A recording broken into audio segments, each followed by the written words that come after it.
Wanna have a glass of Chardonnay? Coming right up.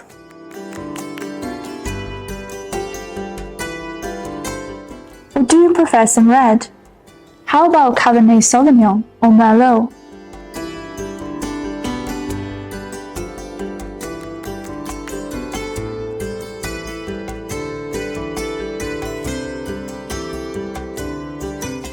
This isn't Burgundy in France or the Napa Valley in the US. This is Yanxi in China's Xinjiang, where you can sample hundreds of award-winning wines at a local vineyard. Looking at the lush vine grapes today, it's hard to believe that just over a decade ago, this thriving oasis was once a barren stretch of the Gobi Desert.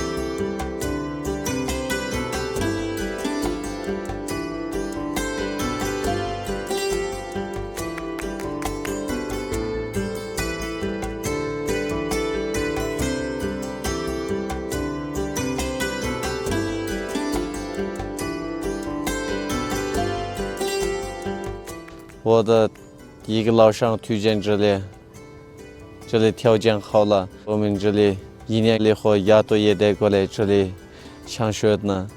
这里的学生好，老婆和我这里给了现在2年了嘛，3月份到11月份，2个人6万到7万。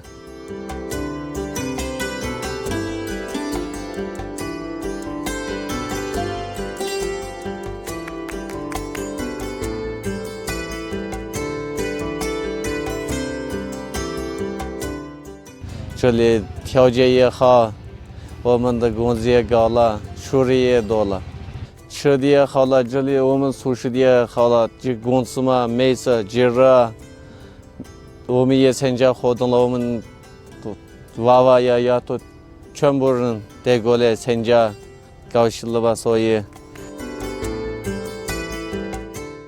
有可能这里没房子，和爸爸妈妈也这里带过来了。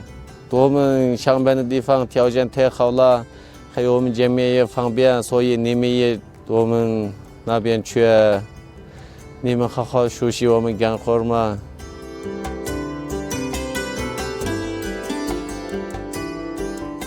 我们是14年到新疆来的，我和我老公20多个老乡，就一直干到现在。到11月嘛，我们就回去带孙子。这边可以，老板也好。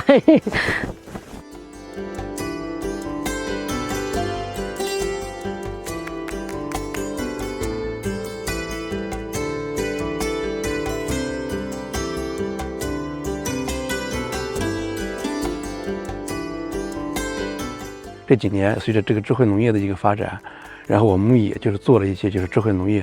我们这个葡萄要浇水嘛，这些都是用那个手机 APP 来控制，然后有微型的气象站来监控当地的这个整个葡萄园的这个气候啊，然后你的这个气候条件呀，那个土壤的这个条件呀，用这些手机 APP 专门来监测它，以它为依据，就是指导你去管理。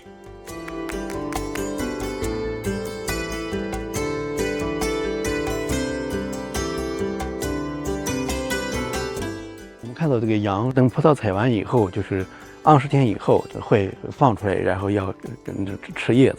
你不吃掉，然后也就浪费掉了。